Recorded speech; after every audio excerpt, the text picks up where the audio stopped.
Ще ви пренесем едновременно в миналото и в бъдещето. Знам, че смятате, че това е невъзможно. Но наистина ли е така? Минавайки съвсем случайно през една наша телевизия кабелна, към 22-23 часа, срещнах една жена, която стоеше и казваше на хората какво им има или какво ще се случи с тях.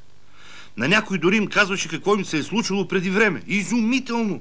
Нима хората не знаят какво им се е случило преди и се налага някой да им го казва сега? Изумително и мистериозно. Потръпващо усещане усетих в момента, когато се изумих мистериозно. Отидох до това явление на мистиката, което стоеше пред мене в женски образ и го попитах директно: колко е часа, госпожо? А то ми отвърна: въпросите само по телефона. 12 импулса в минута без увеличение на услугата, моля. По дяволите, казах си аз на английски. Аз въобще не смятам да си увеличавам услугите. Но да продължим да се очудваме мистериозно. Кажете ми нещо за мене. Аз съм този, който говори по телефона. По кой телефон? Този е импулсния. Иначе на цвят е зелен, с шайба, върти се тук, черничко е. Да. Вие сте мъж. На средна възраст. Живеете в София и имате телефон.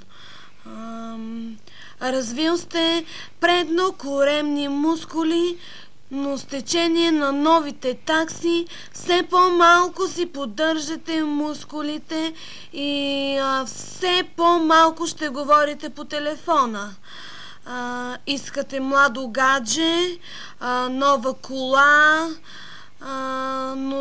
но се притеснявате, че ще ви спрат GSM-а за неплатени сметки. В близкото минало сте живеели бурно, в настоящето си спомняте будно, а в бъдеще всичко ще е много мудно, да. Имате ли да питате нещо за вас, за ваши близки и така нататък? Но това всичко е абсолютно вярно. Какво ли щеше да бъде, ако тук беше и някой приятел? Кой знае какво щеше да му каже и на него? Ами аз забравих да питам какво ще ми се случи в бъдеще. Ще отслабна ли?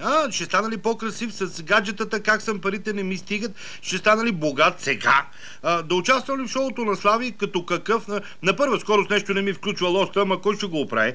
Имам да връщам едни пари, да не би да ме потърсят. Жената, между другото, си мисля, че нещо май. Тя се разпаднала линията. Та жена всичко ми позна. Сигурно имат някакво специално вътрешно око, дето вижда всичко, знае всичко. И забравих да я питам какво съм правил в миналото. Имах ли пари? Имах ли жени? Дали съм обичал? Вярвал ли съм в нещо? Дали ми е било хубаво? Утре пак ще се обадя.